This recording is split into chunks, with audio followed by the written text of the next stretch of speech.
അസ്സലാമു അലൈക്കും. സൃഷ്ടാവിനെ പറ്റിയിട്ട് വ്യക്തമാക്കി തരുന്ന ഒരു അധ്യായമാണ് ഞാൻ എടുക്കാൻ പോകുന്നത്. അധ്യായം 57 സൂറ ഹദീദ്. അതിലെ 1 മുതലാണ് എടുക്കാൻ പോകുന്നത്. ആകാശങ്ങളിലും ഭൂമിയിലുള്ളതെല്ലാം അള്ളാഹുവിന് പ്രകീർത്തനം ചെയ്തിരിക്കുന്നു.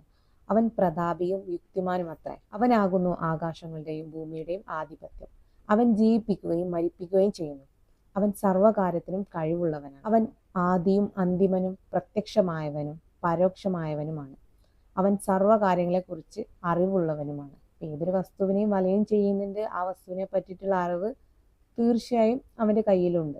ആകാശങ്ങളും ഭൂമിയും 6 ദിവസങ്ങളായി സൃഷ്ടിച്ചവനാണ് അവൻ.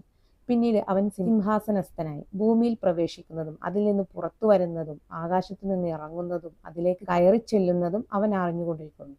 നിങ്ങൾ എവിടെ ഇരുന്നാലും അവൻ നിങ്ങളുടെ കൂടെ ഉണ്ട് താനും. അള്ളാഹു നിങ്ങൾ പ്രവർത്തിക്കുന്നതിനെ പറ്റി കണ്ടറിയുന്നവനാകും. നമ്മളെ സൃഷ്ടാവ് നമ്മളെ കൂടെ ഉണ്ട്.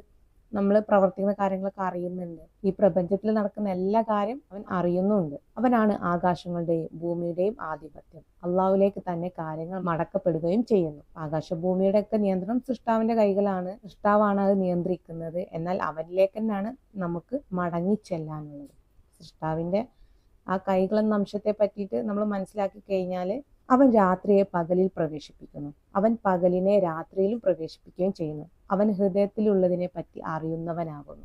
നമ്മൾ പറഞ്ഞ കാര്യം തന്നെ കർത്താവിന്റെ കൈകളുടെ പ്രവൃത്തിയാണ് രാവും പകലും.